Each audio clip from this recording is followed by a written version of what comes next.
Yo les gars, bienvenue dans cette nouvelle vidéo. Attendez, je mets un petit fond Lofi là, je me suis fait le café.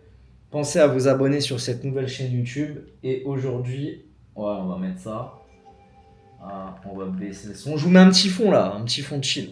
Bref, j'espère que vous allez bien. Aujourd'hui, on va parler de faut-il s'associer dans le business ou pas.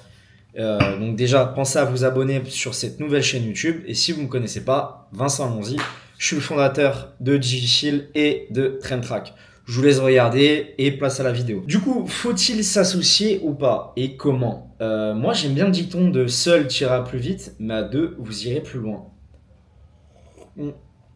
Et en tout cas, pour moi, ça a été totalement le cas. C'est que j'ai choisi de m'associer parce que j'ai identifié un peu comment je travaillais. Je suis pas quelqu'un de super bourrin opérationnellement parlant. Ça dépend, mais je vais pas être le mec qui est capable de rester sur des tâches très précises, très concentré pendant des heures et des heures. Mais je vais plus servir à poser la vision, aller de l'avant, recruter, manager, piloter et avoir les bonnes idées. Et je vais m'entourer de quelqu'un qui va pouvoir vraiment super bien exécuter toutes ces idées-là. Et du coup, moi, je me suis associé et sur mon genre de profil à moi, des gars comme moi, il y en a peut-être moins que des profils très opérationnels, mais j'ai identifié là où j'étais bon. Et du coup, ce qui me manquait pour vraiment exploser. En gros, ce que j'aime bien dans l'association, c'est que, tu vois, par exemple, si moi demain, j'ai une phase de down où bah, c'est normal, la vie, c'est question de cycle, demain, ça descend, bah, j'ai quelqu'un qui peut-être qui peut compenser en attendant et il peut carry le business, il peut le porter sur son dos. Et ça, quand tu es tout seul, au final, bah, ça peut vite se casser la gueule. Alors que oui, tu peux mettre des gens en place sur ta boîte, tu peux donner un peu d'equity à droite à gauche, mais ça sera pas autant qu'un deuxième co-founder sur une boîte. Et vraiment, moi, j'ai fait le choix de m'associer parce que je trouve que j'aime gagner en équipe et j'aime bien m'entourer. Du coup, je me suis associé sur la plupart de mes business et je suis obligé parce que on me dit ouais, tu fais plein de trucs, tu fais YouTube, du contenu, parce que ça prend grave du temps le contenu. Ça, c'est, je l'ai bien optimisé maintenant parce que ça fait un moment, mais ça prend du temps. YouTube, du contenu, Digifield, Trend Track, en fait, c'est des boîtes qui font plusieurs millions à l'année et ça prend du temps. Juste, je pourrais focus que sur une à plein temps. Et peut-être c'est une erreur et je sais pas. Mais pour le moment, j'aime bien avoir deux boîtes. Et je me dis, euh, j'aime gagner en équipe et m'associer avec les bonnes personnes.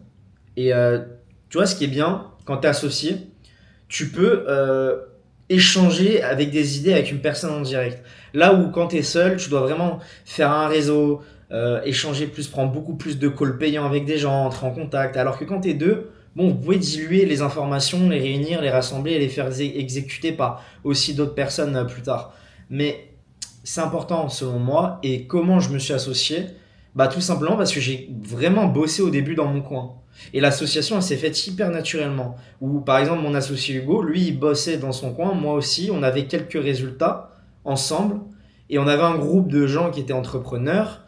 Et la plupart avaient tenté l'entrepreneuriat, leur expérience, ils ont pivoté, ils ont fait autre chose et aujourd'hui ils s'en sortent plus ou moins tous très très bien. Et nous, on était vraiment focus sur continuer à faire de l'e-commerce, on a continué de l'e-com. Et en gros, ça a été logique. Ensuite, bah, du coup, un projet, tu as une confiance qui se crée, tu commences à te mettre dans les papiers ensemble et tu peux avancer. Et puis après, tu fais d'autres rencontres de certaines personnes. Et après, bah, en gros, les gens, tu les connais depuis 1 an, 2 ans, 3 ans, 4 ans. Tu sais comment elles commencent à réfléchir, tu as pu les tester et tu vois qui est rigoureux ou pas dans le temps. Au final, je pense qu'il faut vraiment connaître une personne 1 an, 2 ans, savoir si elle a déjà eu des boîtes dans le passé, si elle a déjà été associée, comment ça s'est passé. Vraiment connaître son background, sa vision de OK, il se voit où dans 5 ans, si ça match votre vision. Et si vous pouvez vraiment être aligné, vraiment, il faut aller dans les questions deep. Ouais, mais en mode, tu te vois où toi dans 5 ans? C'est quoi ta vision plus tard? C'est quoi ton objectif dans la vie? C'est quoi ton plus grand rêve? C'est toutes ces questions-là où un petit peu quand tu vas recruter quelqu'un ou embaucher, tu vas poser ces questions-là. Et, euh, et si vous êtes aligné plus ou moins sur la vision, et moi ce qui est bien c'est qu'on est les extrêmes opposés avec mon associé Hugo.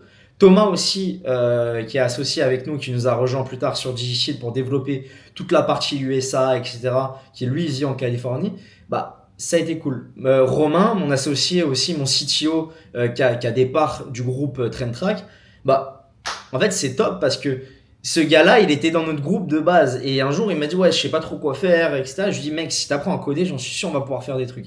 Et il a tellement mis de volonté, il est tellement devenu fort qu'il a appris à coder. On avait fait un premier SaaS, on l'a revendu ensemble. Et du coup, on a une confiance maintenant monstre. Et c'est pour ça qu'on a Traintrack. Ça fait plus de 300 000 de MRR en un peu plus d'un an, là. Enfin, à peine un an. Et c'est une dinguerie. On veut monter jusqu'au million. On veut faire vraiment un truc à la Shopify dans l'e-commerce et se référencer à telle entreprise. Du coup, ça demande extrêmement de rigueur, extrêmement d'exigence, et tout le monde est plus ou moins aligné pareil. Et parce qu'ils ont le mindset et on sait où, en fait, où on va à 5 ans, qu'on est tous les trois dans la même direction dans chaque boîte. Et du coup, bah, ça permet de super bien affiner ce qu'on doit faire, comment, pourquoi. Et il y a une confiance qui se crée à force de travailler ensemble. Aussi, tu vois les gens dans les périodes négatives. En fait, tu apprends vraiment à connaître les gens quand tu tombes en bas, vraiment quand tu es en bas, en bas, en bas, c'est comme ça que tu arrives à te dire, ok, bah, est-ce que je dois bosser avec lui? Est-ce qu'il va tenir la barque et le bateau quand ça va entre guillemets un peu couler? Et comment ça va réagir? Et c'est face à ces situations-là que tu vas vraiment pouvoir tester ton association. Et dans les moments durs, c'est cool, il faut que ça tienne. Et dans les moments bien, faut pas se, c'est bizarre, hein, mais faut pas être satisfait des bons moments parce que souvent, l'entrepreneuriat, c'est énormément de problèmes. Il y aura plus de problèmes que de bons moments. Alors que tu fais des trucs incroyables avec tes boîtes. Mais ça après aussi à mettre une politique en interne de ok, genre c'est bien ce qu'on fait et être grateful et se déconnecter de ce côté toxique qu'on a. Donc vraiment, pour moi, ça a été important de m'associer et je me suis fait un réseau, j'ai échangé avec des gens, j'ai rejoint des communautés. Et au bout du... En fait, le temps fait bien les choses. Et à un moment donné, tout s'aligne où tu as la rencontre, les compétences, la confiance qui se crée et la vision à long terme. Tout ça, en fait, c'est plein d'effets cumulés qui viennent bout à bout se rassembler et qui va faire que vous allez trouver votre associé, qui va faire que vous allez vous associer avec ces personnes-là et plus tard, vous allez pouvoir trouver les compétences. Moi, je crois pas au truc de yo mec, t'es comme ça, je suis comme ça, viens on s'associe. Peut-être qu'il y a des histoires farfelues, racontez-moi en commentaire. D'ailleurs, commentez association si vous êtes encore là dans la vidéo. Pour le référencement, pensez à vous abonner sur la nouvelle chaîne YouTube Association.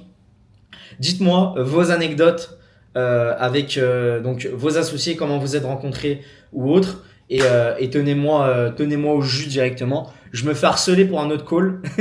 Pour un call là sur. Ils y sont pas contents. J'ai 7 minutes de retard. C'est vraiment pas sérieux. Mais j'avais vraiment envie de vous faire cette vidéo là, vous poser un petit fond et qu'on attaque ce sujet sur faut-il s'associer ou pas. Pensez à vous abonner, commenter, associer, racontez-moi vos anecdotes. Et si on résume, c'est définissez vraiment. Allez définir sur là où vous êtes bon et vous connaître vous-même, savoir ce qui pourrait matcher en termes de complément de vous et là-dessus, trouver des gens avec la même vision, être patient au bout de 1 an, 2 ans, etc. Voir vraiment qui bosse ou pas et savoir comment les gens réagissent quand tout va mal. Et ça, c'est comme le mariage au final. Vous pouvez comparer l'association à un mariage du côté de la vie sentimentale. Je pense que c'est plus ou moins pareil, même si j'ai pas envie d'être marié avec mes associés. Surtout, pensez à t'abonner de la nouvelle chaîne. Dites-moi si le format vous plaît. Ciao, ciao. Je vais dans le call là. Je suis en train de me faire harceler.